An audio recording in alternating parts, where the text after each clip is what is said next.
ये है CBN की प्रस्तुति और आप देख रहे हैं एक नई जिंदगी।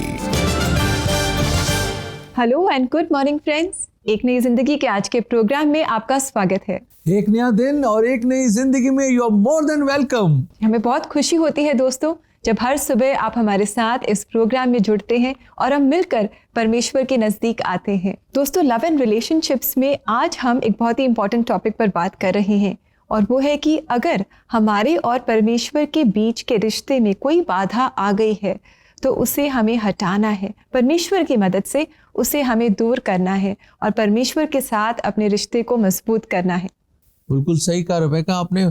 दर्शकों, कोई भी जब बाधा आ जाती है ना और कुछ भी इस तरह सी बातें आ जाती है तो वो जैसे ऐसा लगता है कि कोई बादल आ गया सूरज के सामने, तो वो रोशनी नहीं आएगी।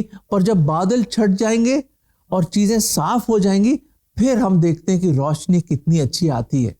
इनफैक्ट हम सबके जीवन में ऐसा समय आता है जब हमारे और परमेश्वर के बीच में कोई बाधा आ जाती है और प्रमुख कारण इसका है पाप जो हमारे जीवन में होता है। और परमेश्वर हमारी मदद करता है ताकि हम इस पाप को दूर करें और परमेश्वर के साथ अपने रिश्ते को रिफ्रेश करें और अपने आप को रिकमिट करें और इस रिश्ते को मजबूत करें। परमेश्वर का प्रेम हमेशा हमारे लिए मौजूद है। दोस्तों, आज हम आपको मिलाने जा रहे हैं सैमुएल से, जिनके जीवन में भी कुछ ऑब्स्टिकल्स थे जो उनके और प्रभु के बीच में आ रहे थे, पर उन्होंने उन पर विजय पाई। कैसे? आज वो हमारे साथ अपनी कहानी अपनी मुंह ज़बानी शेयर कर रहे हैं। आइए उनसे सुने। मेरा नाम सैमुएल अभिषेक है। मैं हैदराबाद का रहने वाला हूँ। मैं एक मल्टीनेशनल कंपनी के लिए एक एनालिस्ट के रूप में काम करता हूँ। एक मसीही परिवार में जन्म लेने के कारण मैं मसीही लाइफस्टाइल में बहुत अच्छा था। मैं मसीही एक्टिविटीज में बहुत अच्छा था। मुझे बाइबल का अच्छा ज्ञान था, तो मैं सोचता था कि यही एक अच्छा मसीही जीवन होता है। और साथ ही में मैं पढ़ाई में भी अच्छा था। जो मैं चाहता था मैं वो हासिल करने के काबिल था और अपने करियर में अच्छे स्कोर्स हासिल करता था। सब कुछ बहुत स्मूथ चल रहा था और मैं कभी किसी भी तरह की बुरी आदतों में या नशे की लत में नहीं था, जैसे कि आमतौर पर युवा लोग करते हैं। एक के बाद एक मैं सब कुछ हासिल करता जा रहा था। मुझे लगा कि कामयाब होना ही बस जीवन है। तो मैं उस मुकाम पर पहुंच गया जहां मुझे लगा कि अब मुझे अपने जीवन में परमेश्वर की जरूरत नहीं है। मैंने एक ऐसा जीवन जीना शुरू कर दिया जहां मैंने अपने दिमाग में एक बबल बना लिया, या मेरे मन में ये बात आ गई कि मैंने जो भी कुछ किया है या मैं जहां भी पहुंचा हूं, मुझे अपनी छाप छोड़नी है, मुझे अपने फुटप्रिंट छोड़ने हैं। इसलिए मुझे खास बनना पड़ेगा, मुझे अपनी अहमियत बनानी पड़ेगी, लोग मुझे पहचाने, क्योंकि लोग मुझे पहचानने लगे थे। तो मैं सही मायनों में कहूँ तो मैं इस पहचान का आनंद ले रहा था। और जहां भी मुझे अहमियत नहीं मिलती थी या मुझे पहचान नहीं मिलती थी, मैं उस जगह को बर्दाश्त नहीं कर पाता था। मैं इस चीज का सामना नहीं कर पाता था। मुझे रिजेक्शन बर्दाश्त नहीं होती थी और मैं जीवन में असफलता का सामना नहीं कर सकता था। मैं धीरे धीरे डिप्रेशन में चला गया और मैं इसमें गिरता चला गया। जिस प्रेशर और स्ट्रेस से गुजर रहा था मैं उसे संभाल पाने में काबिल नहीं था, क्योंकि मैं अपने जीवन में कुछ सीरियस फेलियर से गुजर रहा था और मैं उनका सामना कर रहा था। और तब मुझे एहसास हुआ कि जीवन का कोई अर्थ नहीं है और एक ऐसा जीवन जीना जिसमें बस डिप्रेशन है, बस स्ट्रेस है, असफलता है और अपनी पहचान के जिस बबल में रहता था मैं, मुझे लगा कि मैं इस तरह से बिल्कुल नहीं जी सकता। साल 2009 में मेरे एक दोस्त ने मुझे एक यूथ कैंप में इनवाइट किया और तब मैंने पहली बार सुसमाचार सुना और मुझे समझ आया कि असल में सुसमाचार क्या है। फिर उस कैंप में मैंने अपना जीवन प्रभु यीशु मसीह को समर्पित कर दिया और उन्हें अपने व्यक्तिगत उद्धारकर्ता के रूप में स्वीकार कर लिया। उस कैंप की पूरी थीम थी जीवन का उद्देश्य। उस वचन के माध्यम से मैं समझ पाया कि एक उद्देश्यपूर्ण जीवन क्या है। मेरे जीवन में एक बड़ा ही बदलाव आया है। मेरे जीवन के पहले 19 साल पूरी तरह से अलग थे और जब मैंने परमेश्वर को जाना तब से मेरा जीवन बिल्कुल अलग है। जब मैंने परमेश्वर में अपनी पहचान को ढूंढना शुरू किया तो मैं अपनी इस नई पहचान का आनंद लेने लगा जो मैंने प्रभु यीशु मसीह में पाई थी और ये जीवन पूरी तरह से अलग जीवन है। मैं मिनिस्ट्री में बेहद एक्टिव हो गया और मैं समझ गया था कि इससे फर्क नहीं पड़ता है कि मैं क्या करता हूँ या मैं परमेश्वर के बारे में कितना जानता हूँ या मुझे परमेश्वर के बारे में कितना ज्ञान है, लेकिन फर्क बस यही पड़ता है कि परमेश्वर क्या है। मैंने अपने जीवन में जो कुछ देखा उन सब के बाद एक बात जो मैंने महसूस की, और मैं चाहता हूँ कि हम सभी ये जाने और समझें कि जीवन हमारा नहीं है, ये जीवन परमेश्वर का है। चाहे बात करियर की हो या पैसा कमाना हो या ज्ञान, नाम और शोहरत हो या जो चीजें हम हासिल करते हैं, वो सब कुछ नहीं है, क्योंकि हर चीज को बनाने वाला वो है। परमेश्वर को जानना, परमेश्वर की खोज करना कि परमेश्वर कौन है, अपनी पहचान को परमेश्वर में ढूंढना ही एकमात्र आनंद है जिसे मैंने देखा है। इसके बारे में मेरा कोई दूसरा विचार नहीं है, क्योंकि आखिरकार ये जीवन हमारा नहीं है। जब मैं अपने जीवन में देखता हूँ कि मैं कहाँ था और आज कहाँ हूँ, प्रभु यीशु मसीह ने मेरे जीवन में जो किया है, अगर वो ना होते तो मेरे जीवन को बदलना किसी के लिए भी संभव नहीं होता। परमेश्वर ने जो किया है उसके लिए मैं उनका कर्जदार हूँ और बहुत आभारी हूँ। अगर वो नहीं होते तो मैं यहाँ नहीं होता जहाँ मैं आज और अभी हूँ। मेरे उद्धारकर्ता प्रभु यीशु मसीह ने मेरे जीवन में जो कुछ किया है उसके लिए मैं उनका धन्यवाद देता हूँ। कितनी अच्छी कहानी है सैमुअल की, और हमने देखा कि कैसे उनकी प्राइड, सक्सेस, जो अटेंशन उनको मिल रहा था वो उनके और परमेश्वर के बीच में आ गया था, लेकिन परमेश्वर के प्रेम ने उनके जीवन से इन सब बाधाओं को दूर कर दिया और आज वो परमेश्वर की उपस्थिति को अपने जीवन में एंजॉय कर रहे हैं, उनका प्रेम लोगों तक बांट रहे हैं। बिल्कुल सही कहा रेबेका, कितनी बड़ी बात है। वो उन्होंने एक चीज जो उन्होंने बोली वो ये है दर्शकों कि वो ये कहते हैं कि सब लोग इस बात को जान ले कि ये जीवन हमारा नहीं, परमेश्वर का दिया हुआ जीवन है। बिल्कुल सही कहा सैमुअल भाई ने कि this life belongs to the Lord. और याद रखें कि खुदा और आपके बीच में कुछ ऐसा ऑब्स्टिकल ना आ जाए या कोई ऐसा छोटा सा कोई मूर्त ना आ जाए जिसके वजह से आपका रिश्ता परमेश्वर के साथ ठीक ना बैठे। जी बिल्कुल दोस्तों, हम परमेश्वर से मांगे, प्रार्थना करें कि उनके और हमारे रिश्ते के बीच में कुछ भी ना आए और हम परमेश्वर के साथ एक बहुत ही ब्यूटीफुल रिलेशनशिप को एंजॉय कर सके और उससे आशीषें पा सके। बहुत ही अच्छा कहा आपने। और रेबेका, कभी आपने कोई रेस में पार्ट लिया? हाँ, कई बार। स्कूल में? स्कूल में। फर्स्ट आते थे, लास्ट आते थे? नहीं, लास्ट तो नहीं आए, फर्स्ट भी नहीं आए, पर सेकंड या थर्ड आ गए थे। या डिस्क्वालीफाई हो गए? ये डिस्क्वालीफाई नहीं हुए, सेकंड या थर्ड आ गए थे। हाँ दर्शकों, पता है आपको, जरूर आपने भी स्कूल में, कॉलेज में, अपनी जवानी में, आई एम श्योर आप अभी भी जवान है, खूब अच्छी रेसिंग करी होगी और खूब दौड़ लगाई होगी। तो क्या होता है कि आदमी अपनी लाइन पे है, स्टार्टिंग लाइन में बिल्कुल रेडी हो जाता है और वो क्या कहते हैं, on your marks get set go, और खूब तेजी से आदमी भागता है और एल्फ्रेड पीछे, सबसे पीछे आ रहा है। क्यों बताओ क्यों? कई दफा हम पीछे क्यों रह जाते हैं अपने जीवन के दौड़ में, और खास तौर से ये मसीह दौड़ में क्यों रह जाते हैं पीछे? क्योंकि कई दफा हम बड़ा बोझा लेके, सामान लेके, बैग लेकर, बैकपैक लेकर, सर पे टोकरा रख के और अलग अलग वेट उठा के भाग रहे हैं, यूं करके, ऐसे करके भाग रहे हैं। अरे भाई, तो आप बोलोगे अरे वेट थोड़ा ना उठाते हैं लोग, तो बिल्कुल ही हल्का होके बिल्कुल कम से कम चीजें अपने आप को बिल्कुल फिट करके बिल्कुल ऐसी तेजी से दौड़ते हैं ताकि कोई बाधा ना आए सामने, बिल्कुल कोई बाधा ना आए। और पर कौन लेता है वेट और बोझा अपने ऊपर एक रेस में? बिल्कुल सही, मैं बताना चाहता हूँ, बिल्कुल सही आप सोच रहे हैं अभी, ये बिल्कुल ही बेवकूफी होगी, it will be a foolish thing. पर दोस्तों ऐसे ही हो रहा है इस मसीह दौड़ में। हम अपनी ही चीजें, जो ऐसी डिस्ट्रैक्शंस, ऐसी ऑब्स्टिकल्स लेके भागे चले जा रहे हैं। इसलिए तो हम बिल्कुल थके हारे हैं, ना हमारे कोई रवानगी है, ना कोई रिवाइवल है, ना कोई हम खुशबाशी है हमारे जीवन में। हम अपने इस तरह से बैठ के बोझे के नीचे दबे जा रहे हैं और फिर भी दौड़ने की बड़ी कोशिश कर रहे हैं। दोस्तों पौलुस क्या बताता है हमें? हम प्रभु के वचन में देखते हैं कि जो भी ऐसी बाधाएं हैं, जो भी ऐसे वेट है, ऑब्स्टिकल्स हैं, हमें हटाना है उसको और अपनी दौड़ खूब अच्छे ढंग से खुदावंद यीशु मसीह को निशाना बनाकर, फिनिशिंग लाइन हमारे सामने, हमें उसको अपना निशाना बनाकर हमें आगे बढ़ना है और दौड़ना है, और ये जीवन की दौड़ हमें पूरी करनी है। दोस्तों ये वचन हम आपको देना चाहते हैं, इब्रानियों 12:1, इस कारण जबकि गवाहों का एक बड़ा बादल हमको घेरे हुआ है, तो आओ हर एक रोकने वाली वस्तु और उलझाने वाले पाप को दूर करके वह दौड़ जिसमें हमें दौड़ना है, धीरज से दौड़े। देखा दर्शकों, परमेश्वर के कलाम और वचन में क्या लिखा है? जो ऐसी बाधाएं हैं, जो ऐसी वस्तुएं हैं, जो ऐसी चीजें हैं जो आपको रोक रही हैं, जो ऐसे पाप जो आपको बांध के रख रहे हैं, जो आपको दौड़ कि आप सही तरह दौड़ नहीं पा रहे, उनको हटा दीजिए, निकाल दीजिए जीवन से, दूर कर दीजिए उन सब वेट्स को और दौड़िए प्रभु को धीरज से।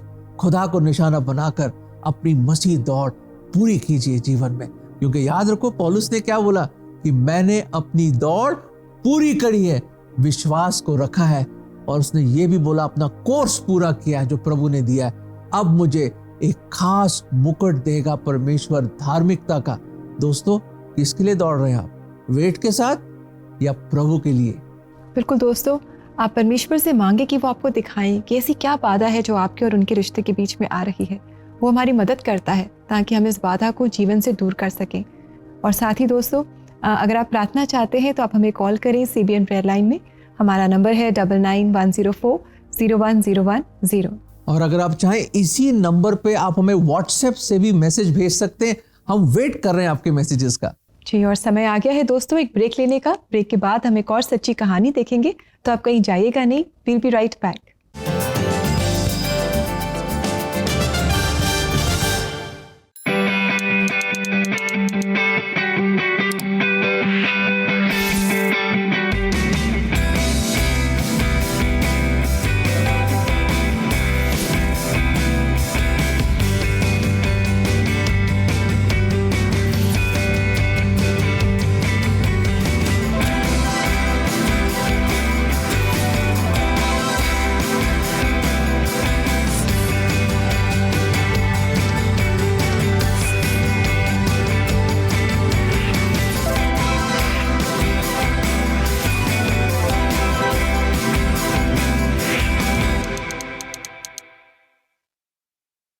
Parents, do you worry about your children? क्या आप उनके फ्यूचर को लेके, उनकी स्टडीज, उनके हेल्थ, उनके स्पिरिचुअल और मेंटल वेलबींग के लिए परेशान रहते हैं? क्यों ना हम मिलके अपने बच्चों के लिए प्रार्थना करें। Prayers work even when we can't reach or teach our children. हर महीने के लास्ट सैटरडे पे Superbook India will go live on Instagram to pray for your children. तो क्यों ना हम अपने बच्चों के साथ जुड़े और उनके लिए प्रार्थना करें and ask God to help them in every way. यीशु ने कहा, बच्चों को रहने दो, उन्हें मत रोको, मेरे पास आने दो, क्योंकि स्वर्ग का राज्य ऐसों का ही है। So don't forget to join us this Saturday at 10 a.m. on Superbook India Instagram और हम मिलकर अपने बच्चों के लिए प्रार्थना करेंगे।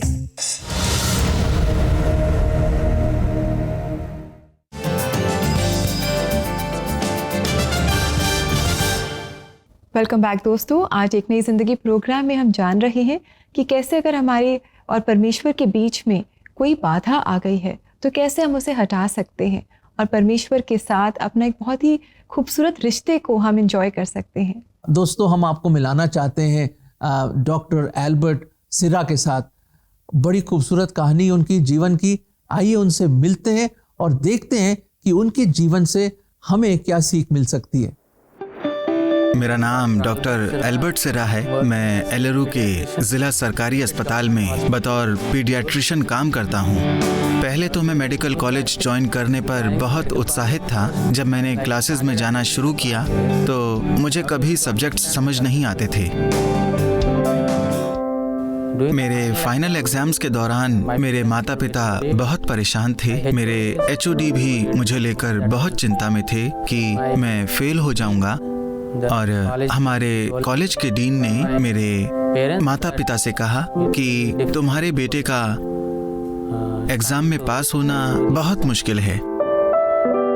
पर किसी तरह से मैं फाइनल एग्जाम में पास हो गया, लेकिन सेकेंड ईयर में मैं पैथोलॉजी और फॉरेंसिक मेडिसिन में फेल हो गया। मैं उस समय सच में बहुत उदास हो गया था। अपने सेकेंड ईयर में फेल होने के बाद मैं अपने माता पिता को अपना चेहरा नहीं दिखाना चाहता था और मैं सोचने लगा कि ये रास्ता मेरे लिए नहीं है। जब मैं परमेश्वर के वचन पढ़ रहा था और जब मैं परमेश्वर से प्रार्थना कर रहा था, तब परमेश्वर ने मेरे डिप्रेशन को कम करने में मेरी मदद की। उन्होंने मेरा मार्गदर्शन किया। उन्होंने मुझे मेरे सब्जेक्ट्स को अच्छी तरह याद रखने और एग्जाम्स को अच्छी तरह दे पाने के लिए मेमोरी पावर दी और आखिरकार मैंने साल 2009 में अपना MBBS पूरा कर लिया।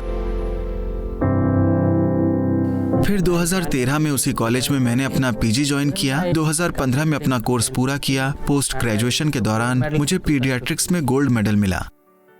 मैंने उसी कॉलेज में असिस्टेंट प्रोफेसर के रूप में ज्वाइन किया। मैंने वहां पर 6 महीने तक काम किया।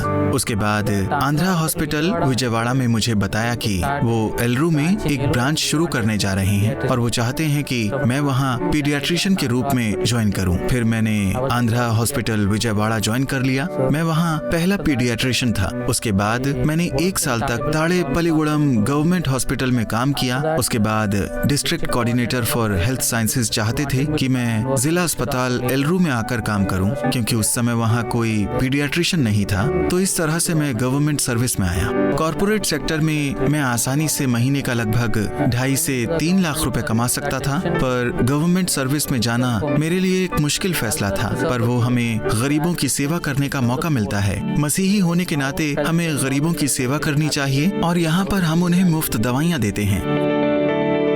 गणतंत्र दिवस समारोह के दौरान मुझे जिला कलेक्टर एलरू की ओर से बेस्ट डॉक्टर का पुरस्कार मिला। डॉक्टर मुथलिया राजू गारू मुझे कलेक्टर से अवार्ड मिला। तो मैं उस समय बहुत खुश था, क्योंकि मैं जो मेहनत कर रहा था उसके लिए मुझे पहचाना गया। मैं यही संदेश देना चाहता हूँ कि परमेश्वर की इच्छा जानने के लिए हमेशा परमेश्वर पर ही निर्भर रहें। अगर मैंने MBBS पूरा नहीं किया होता तो मैं कई लोगों का इलाज नहीं कर पाता।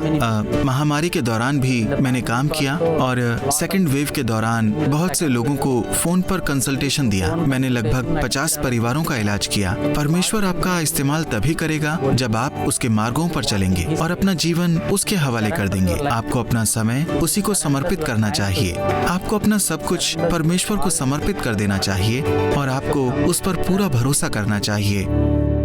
कितनी अच्छी कहानी है डॉक्टर एल्बर्ट की। हम देखते हैं कि वो कह रहे हैं कि मैंने अपना सब कुछ परमेश्वर को सौंप दिया है। उन्होंने अपना जीवन पूरी तरह से परमेश्वर को सौंप दिया है। बिल्कुल सही कहा रेबेका। कहाँ वो फेल हो रहे थे और कहाँ उनको गोल्ड मेडल मिला, और ये तभी हो सका जब उसने मुझे परमेश्वर पे कंप्लीटली वो डिपेंड करने लगे और अपना जीवन सौंप दिया।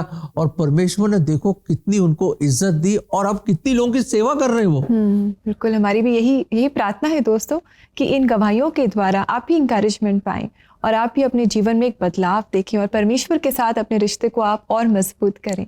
दोस्तों, ऐसे ही और गवाहियाँ देखने के लिए आप CBN इंडिया के YouTube चैनल पर जाएं और वहाँ पर आप ऐसे बहुत सारे और वीडियोस के द्वारा प्रेरणा पा सकते हैं। साथ ही परमेश्वर आपके जीवन में क्या बदलाव लेकर आ रहा है आप हमारे साथ ज़रूर शेयर करें और CBN इंडिया के YouTube चैनल पर ही कमेंट सेक्शन में आप हमारे साथ अपने एक्सपीरियंसेस विद गॉड ज़रूर शेयर करें।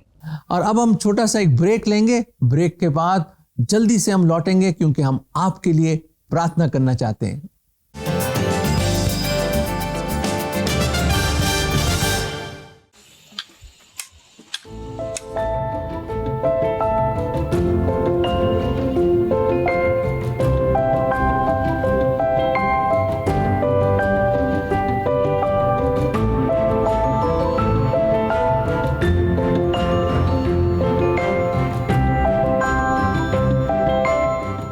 SRV जो है, जिसको हम लोग फुल फॉर्म में सोशल रोल वैलोराइजेशन बोलते हैं, उसको हिंदी में हम लोग सामाजिक भूमिका मूल्यवर्धन बोलते हैं। ये एक ऐसी थियोरी है जिसमें हम लोग ये देखते हैं कि लोग किस तरह सामाजिक सीढ़ी से नीचे गिरते हैं।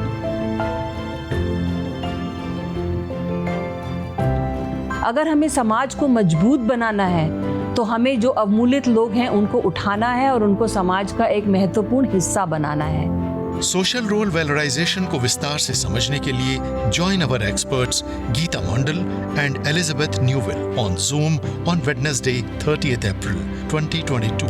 Register now on www.cbnindia.org to participate in this free online SRV workshop.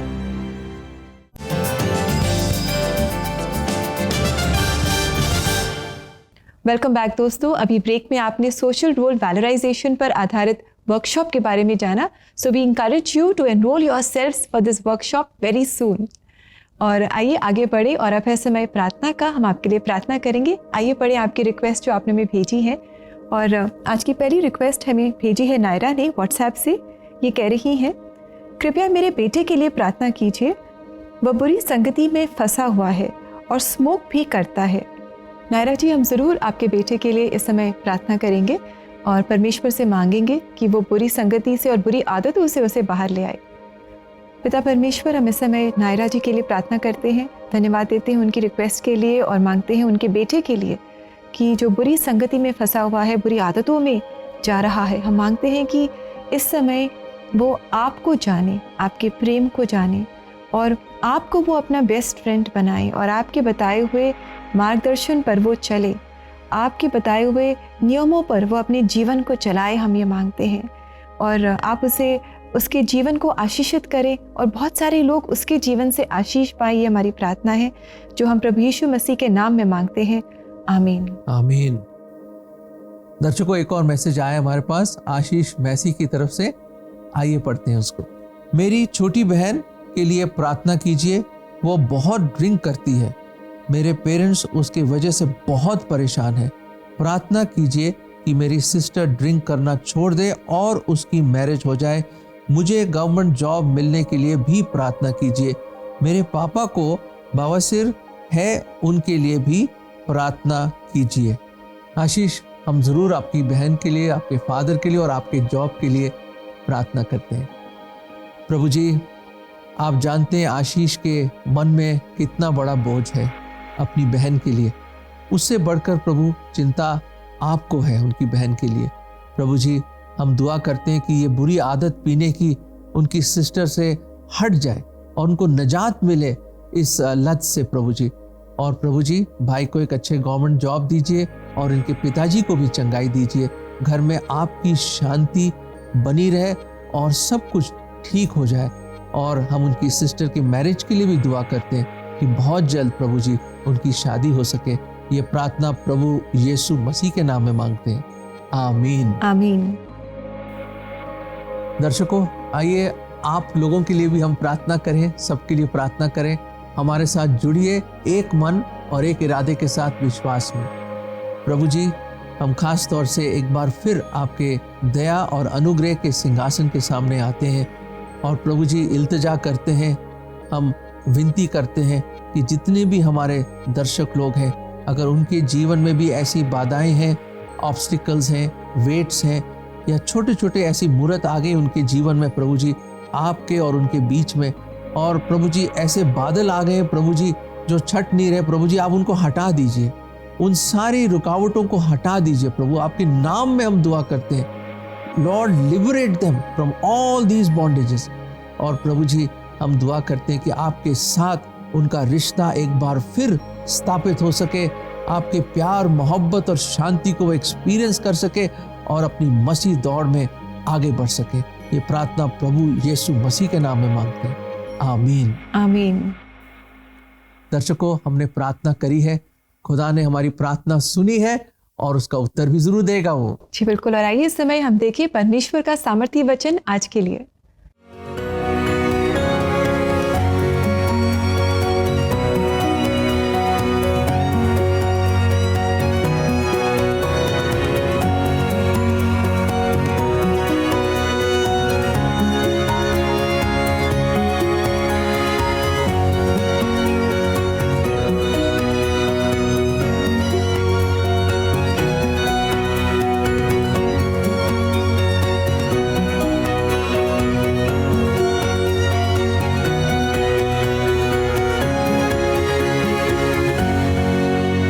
देखा दोस्तों, वचन क्या कहता है कि हमें परमेश्वर से प्रेम करना है। कैसे? अपने सारे हृदय से, अपने सारे प्राण से और अपने सारे सामर्थ्य के साथ हमें परमेश्वर से प्रेम करना है। और अगर इस प्रेम के बीच में हमारी ओर से कोई बाधा आ रही है तो परमेश्वर के सामर्थ्य और उसकी मदद से उस बाधा को हमें अपने जीवन से दूर करना है। बिल्कुल सही कहा रेबेका ने। दर्शकों, ये मौका है कि उन सब चीजों को हटा दीजिए, उन ऑब्स्टिकल्स को हटा दीजिए, उन रुकावटों को हटा दीजिए। जैसे हमने देखा डॉक्टर एल्बर्ट की लाइफ से, और हमने ये भी देखा कि हमें एक मसीह दौड़ में सारी बाधाओं को हटाना है और मसीह दौड़ में दौड़ना है और आगे बढ़ना है। मेरे दर्शकों, माय डियर फ्रेंड्स, हम चाहते हैं कि आप भी ऐसी दौड़ दौड़ें कि खुदावन एक दिन जब आप उसको मिलेंगे बोलेंगे, well done good and faithful servant, we wish you the best for your life's race. जी, और इन ऑब्स्टिकल्स को हटाने में परमेश्वर हमारी मदद करता है। एक बहुत ही खूबसूरत गीत दोस्तों हम आपके लिए लेकर आए हैं, दिल के दाग को धोवे कौन। आप ज़रूर इस गीत को जानते होंगे। तो CNI चर्च राजस्थान कोटा की कॉयर के द्वारा गाया गया इस गीत को आप एंजॉय करें, उनके साथ आप गुनगुनाएं, इससे बहुत आशीष पाएं। हम लेंगे इजाज़त इस वायदे के साथ कि कल फिर मुलाकात करेंगे। तब तक के लिए नमस्कार। God bless you.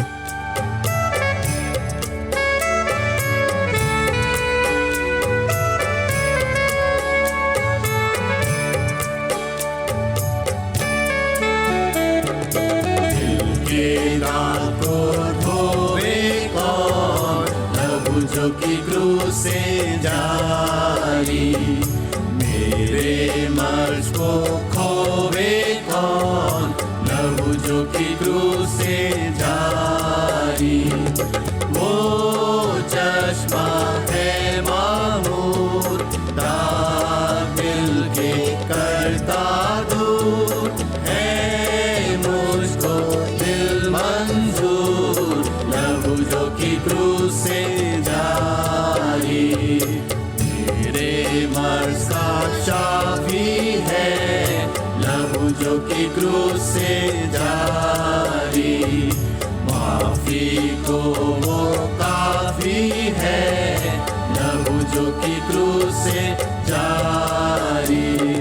वो चश्मा है मामूर, दाग दिल के करता दूर,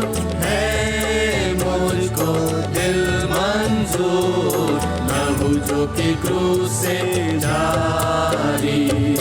वो है मेरे कर्ज का दाम, लहू जो की क्रूस से जारी। वो है मेरा खास इनाम, लहू जो की क्रूस से जारी। वो चश्मा है मामूर, दाग दिल के करता दूर, है मुझको दिल मंजूर, लहू जो की क्रूस से जारी। मेरी वो उम्मीद है खास, लहू जो की क्रूस से जारी। रास्ती का है कुछ लिबास, लहू जो की क्रूस से जारी। वो चश्मा है मामूर, दाग दिल के करता दूर, है मुझको दिल मंजूर, लहू जो की क्रूस से जारी। दुख तकलीफ में है बना, लहू जो की क्रूस से जारी। वो है मेरे घर गिरा, लहू जो की क्रूस से जारी। वो चश्मा है मामूर, दाग दिल के करता दूर, है मुझको दिल मंजूर, लहू जो की क्रूस से जारी। मेरे गीता है मजमून, लहू जो की क्रूस से जारी। मुझको करता है ममनून, लहू जो की क्रूस से जारी। वो चश्मा है मामूर, दाग दिल के करता दूर, है मुझको दिल मंजूर, लहू जो की क्रूस से जारी। दिल के दाग को धोवे कौन, लहू जो की क्रूस से जारी।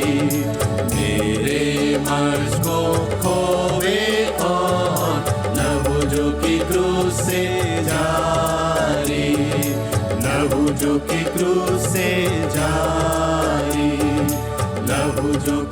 क्रूस से जारी।